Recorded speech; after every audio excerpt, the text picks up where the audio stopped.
Hello, everyone. It's a beautiful day. What is it like for you? Today, what I thought we would talk about is value. And when I'm talking about value, I'm talking about your personal value, the amount of value that you place on yourself, how much you think you are worth, not your financial worth, but your psychological worth. And I think value is a really interesting question because whenever I work with business owners, which I do a lot of the time, many business owners have a struggle to come up with what they think their services are actually worth to the market.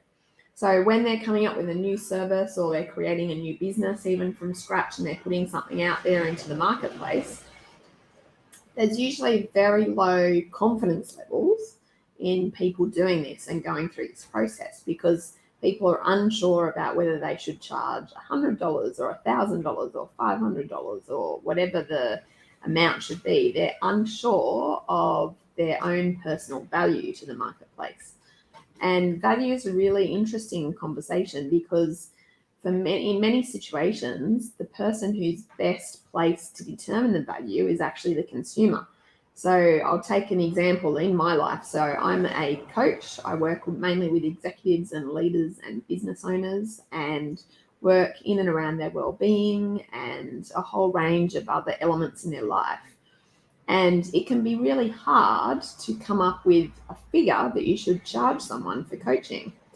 But then I always come back to what happens if you are having a conversation with a client and you have one conversation with that client, and in that conversation, that client picks up a tip. Maybe they decide they're going to go and double what they're charging off the back of the conversation you've just had with them. So they go out into their business and they decide they're going to double what they're charging, which is what they do, and they end up having a whole different business model and a whole different amount of revenue generated simply from one conversation with me as a business coach. So in that example, if I was to ask that person what that conversation was worth, that person would say almost an unlimited amount. Like, how much is it worth to be able to then go out and charge twice what you were charging prior to that conversation? They would say a large amount is what they would say that was worth. But when I was actually costing the service, I would say it's worth X amount and I would put a figure on it from my own perspective and my own point of view. So what you have to remember when you're talking about value is that the consumer or the person is best placed to judge the value of your service. Normally, not always. That's not always the case, but very often it is the case. So I want you to think about your own world. What do you do? Where are you at? How do you come up with your charge rates?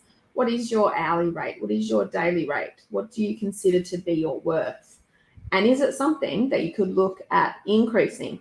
Is it something that you could put an annual increase to? Is it something that you could put a larger increase to? Maybe you've won an award recently. I won Coach of the Year award last year.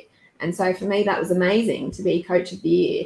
So if you think about your own life and what's going on in your own world, you'll soon be able to get some hints about your value and what you can do to increase your value to the marketplace. If you're interested in this and other related mindset sort of conversations that you like to have, I've written a book on mindset mastery called Being More Human. And all you need to do is to go to our Being More Human website and click on the shop, and then you can click to purchase your copy of the Being More Human Mindset Mastery book. Have a fantastic day. See ya.